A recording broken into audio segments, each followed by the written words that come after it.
اللهم صل وسلم وبارك على سيدنا محمد وعلى اله وصحبه وسلم. الشقه دي بسم الله ما شاء الله كانت كبيره. كانت 3 اوض، وكان الريسبشن بالصاله بالركنه، وكان فيها كمان برندة كبيره و3 غرف نوم والمطبخ والحمام. يعني بصراحه الشقه دي خدت مني يومين، وهقول لكم ليه. مش عشان بقى ايه الشغل كتير ولا حاجه، لا، بس عشان الايه الصنايعيه كان لسه النيش، كان الاضاءه بتاعته كان فيها كده اضاءه مخفيه. كان لسه الكهربائي مش ركبها، وكمان كان في ظرف كده في البار لسه مش ركبوه. حتى خدوا رايي فيه، قالوا له نعمله ازاز ولا نعمله خشب، قلت لهم لا اعملوا ازاز هيكون شكله افضل. هنا بقى قبل الفرش بصوا بقى، حدث ولا حرج، كان كل حاجه كده لسه زي ما هي. كان السجاد وكان الغساله والفريزر، وهنا كانت السفرة. ومش تنسوا العروسة بدعوة حلوة كده من قلبكم، يا رب كده يسعدها ويتمم لها على ألف خير. وعقبال أولادكم يا رب كده وأولادنا، واللايك والشير والاشتراك في القناة وتفعيل الجرس عشان يوصلكم كل جديد. ودول بقى الشركة بتاعة المطبخ كانت لسه كمان بتركب في المطبخ. بقول دايما يا جماعة، قبل ما نيجي الرص تكون الحاجة بتاعتكم خلصت، عشان ايه التأخير وكده، وما نقعدش في الفاضي في الشقة. وهنا كانت حاجة المطبخ كلها كانت لسه، كل حاجة لسه في الكراتين. بصوا بقى، فتحت كل الحاجات دي كده ورصيتها في المطبخ. يعني انا نزلت لكم فيديو المطبخ الفيديو اللي فات، وحابة احط لكم اللينك عشان تشوفوا كامل. وهنا بقى حتى الرخامة كانت لسه ما كملتش بتاعة المطبخ. بصراحة الشركة اللي نفذت المطبخ دي، يعني العمال اللي كانوا واقفين دول، ربنا يا رب كده يجازيهم كل خير. قالوا لي ما تقلقيش هنعملها لك، بصي ساعة واحدة هنظبط لك المطبخ ده كله. رجعت تاني يوم بقى عشان ايه الكهرباء والاضاءه وكده، فما ينفعش عشان الاطقم بتاعتي مش تتكسر وكده. بصوا هنا بقى بعد الفرش بسم الله ما شاء الله، حاجه جميله جدا جدا جدا، وحاجه في غايه الرقي والجمال. عفوا. بصوا بقى هنا الركنه كان شكلها حلو خالص، بالستاير بالسجاد والورد الفازات ده. يعني العروسه كانت جايباه كده لوحده، وانا اللي نسقته كده في الفازات. وحطيت كمان فوق ركن الشاشه الورد. الخدات الفرو دي بقول لكم بيبقى شكلها حلو خالص خالص خالص في التنظيم وكده. ومفرش السفرة زي ما انتوا شفتوا في الاول كده، عملت كده الفوط بتاعته على شكل مروحة، وحطيت فيها كده اسورة في النص، اسورة كده مطرزة، كان شكلها حلو جاية معاه. وهنا الشاشة بقى، احسن حاجة في الشاشة دي اللي هي دوارة، يعني اللي قاعد الناحية دي ممكن يشوفها، واللي الناحية دي زي كده. بصراحة فكرتها عجبتني خالص، حاجة جميلة. هنا بقى الركنة التانية بالنجف بقى بالإضاءة، بسم الله ما شاء الله، كانت حاجة جميلة خالص. بصراحة من أحسن العرايس اللي اتعاملت معاها. يعني بصوا العروسة دي كان ذوقها حلو خالص، جايبة الحاجة الصح. بس بصوا بقى، مش اللي هي الحاجات الكتيرة اللي ترتكن في الفاضي وفلوس في الفاضي، لأ. وهنا حطيت لها علبة المناديل، واللي هي العلبة الكريستال دي، في منها بيكون طقم كده، وفي كمان منها بيتحط فيها على الحوض، بنحط فيها الفرش والكلام ده. يعني الالوان كانت حلوه خالص بصراحه. على فكره الشغل ده كله عموله، يعني واحد هو اللي عامله، يعني هما بيجيبوا الرسومات وكل حاجه من على النت وكده، وهو اللي بينفذه. يعني ده مش شغل شركات، لا ده شغل نجارين. يعني انا برشح الشغل ده حقيقي، ليه؟ لان بيكون انت عاملاه على ايدك، وبتكون الخامه معروفه والحاجه. وده هنا الفواحه، وحطيت فازات الورد كده، بحيث اللي كل الاتجاهين، اللي قاعد في الاتجاهين يشوفها.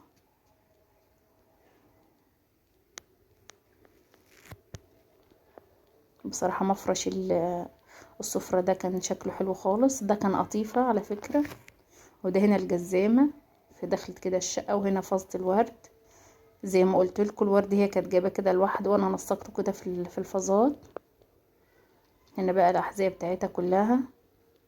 وفوق هنا الدرج هنا كان فيه الشرابات، بس انا نسيت اصوره معلش. وهنا بقى الطقم الشمع. هنا بقى البوفيه، حطيت فيه بقية طقم الاكروبال وطقم الصيني، وكان في كده بولات لو طقم الخشاف. والجهة التانية حطيت فيه طقم العشاء، والنص التاني حطيته في المطبخ، وبقيت طقم الصيني وكوبايات ومجات. يعني الرف ده مش كان لسه تركب اول يوم، يعني هم قالوا لي، حتى سألوني بصراحة قالوا لي ما رأيك ان نركبه خشب ولا ازاز؟ قلت لهم لا ازاز عشان شكله يكون احسن. وهنا بقى النيش، بصراحة النيش كان تحفة، كان شكله حلو خالص. ولما الإضاءة كمان اتركبت يعني بتفرق بصراحة. هنا بقى طقم الجاتو وطقم الصيني وطقم الأكروبال. تحت كده رصيت الأكروبال، وكان معاه طقم بولات اللي هو الأزرق ده. وهنا الصيني. طبعا النيش ده أنا رصيته لكم واحدة واحدة ونزلته لكم قبل كده في فيديو. وهنا بقى الأطقم البوهيمي، وطقم الكاسات المدهب ده حطيته برضو مع طقم الجاتو. وهنا كمان طقم كاسات بوهيمي، وطقم شربات اللي هو مدهب وكاسات، وكوبايات ملونة من تحت.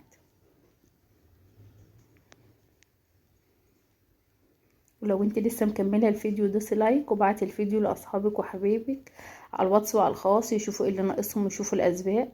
وقولوا لي بقى في الكومنتات كان لازم اعمل ايه وما اعملش ايه. وتحت هنا حطيت شنطة السكاكين في درج النيش من تحت. هنا بقى صورة كده عشان نجيب ايه الصالة كلها. وهنا أوضة النوم، ده كانت أول أوضة، ده كانت أوضة الأطفال. لو كنت تشوفوا بقى الأوضة دي قبل الفرش يا ريتني كنت صورتها. بصوا كانت حدث ولا حرج، عبارة عن مفارش سرير من فوق لتحت، وبطاطين ولحفة فايبر كل ده. هنا بقى الستاير والتسريحة، كان في كومودينو كده في ريح السرير. هي العروسة هنا كانت جايبة مفرشين للسرير، انا نقيت المفرش ده اللون ده عشان يمشي مع الالوان. وكمان الأوضة التانية نفس المفرش نفس اللون. هنا بقى دولاب الأطفال. هنا بقى المفارش القطيفة والدفايات ومفارش السرير.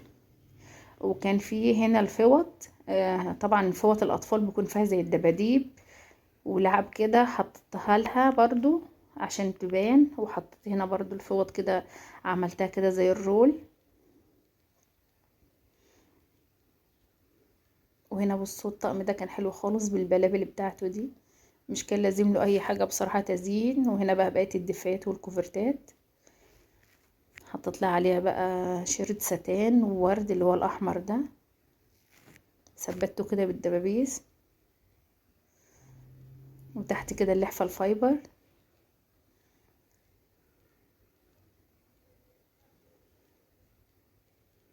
وهنا الكوفرته، حبيت بس ابين الورده اللي فيها في التطبيقه بتاعتها. وفوق بقى كان في البطاطين، ومفرش كمان كان مفرش قطيفه كده كان فوق برضو.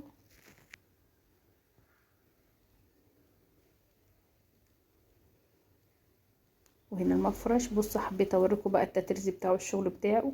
وخلي بالك وانت بتشتري المفارش دي افتحيها قبل ما تشتريها، لان في بيكون شحيح، وفي بيكون كمان الخامة بتاعته مش بتكون كويسة. بصوا بقى المطبخ بسم الله ما شاء الله بقى بعد الفرش بقى، انتوا شفتوه في الاول وادي ايه شفتوه لما انفرش حاجة. بصوا يعني بين السماء والارض. هنا كان الرخام كان الاسمر اللي هو الجالاكسي ده، بيكون شكله حلو بصراحة في المطابخ. او هبقى اسيب لكم لينك المطبخ تحت عشان تشوفوا كامل. وبصراحة بقول لكم الاجهزة بتاعتها كلها جميلة جدا. يعني طقم السكاكين الدوار، وكان السيليكون، وطقم البهارات الدوار. وبصوا حتى الاضاءة بتاعة المطبخ شكلها حلو خالص.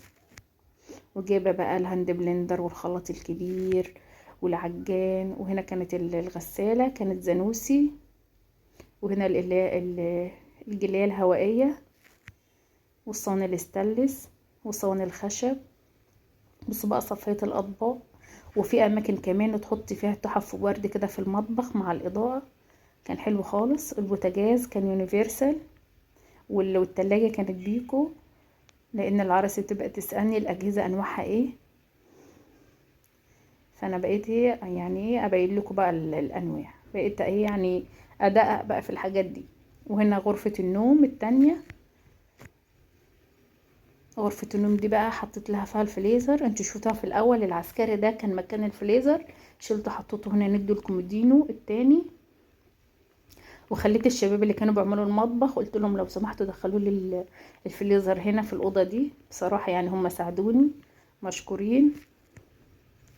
هنا بقى السجاد والستاير كله مع بعضه، يعني الالوان بصراحه حلوه خالص.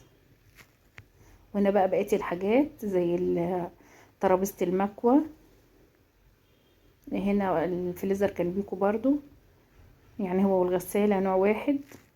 وهنا كان شنطه السوق والمنشر والسلم وطقم الوطنيه. طقم الوطنيه ده طبعا هتحتاجه بعدين.